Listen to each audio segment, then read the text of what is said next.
Super sinungaling. Yan ang naging pahayag ni Bicol Saro Party List Representative Terry Ridon sa akusasyon ni Representative Leandro Leviste na insertion umano sa 2025 DPWH budget. Si Earl Tobias sa detalye.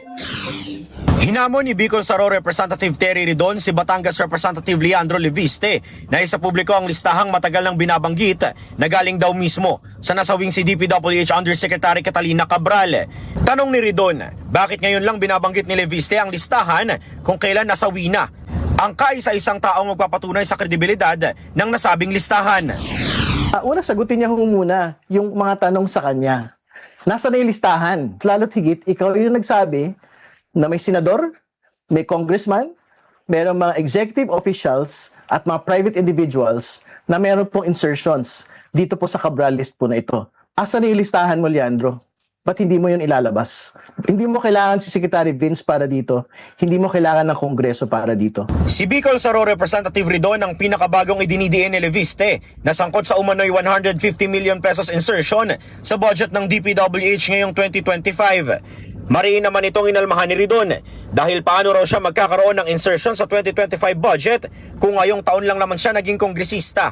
At malinaw anyang hindi siya kasama sa gumalangkas ng budget noong 2024. Sinabi naman ni Leviste na hindi si Congressman Ridon kundi ang partido nitong Bicol Saro ang tinuturo niya sa insertions.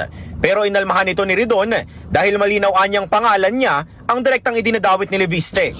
Una, super sinungaling si Congressman Leviste. At pangalawa, fake news. Binasa ko na yung transcript.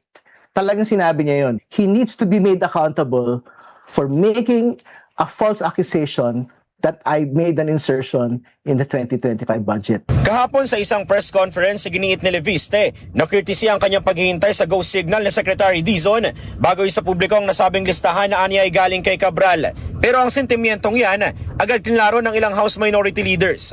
Paliwanag ni House Senior Deputy Minority Leader Ega Irice, talaga namang may inirekomendang pondo sa NEP para sa infrastructure development sa bawat distrito. Pagkaklaro pa ni Akbayan Party List Representative Shell Jokno. For the record lang po, lahat ng mga neophyte congressman na andito sa likod po namin ay wala kaming alam dyan, hindi kami hiningan ng DPWH. Sabi naman ni Ridon, bukas siya kung sakaling gusto mang malalimang imbestigahan ni Leviste ang mga paratang na yan. Para sa totoong balita sa Bagong Pilipinas, Earl Tobias, Congress News.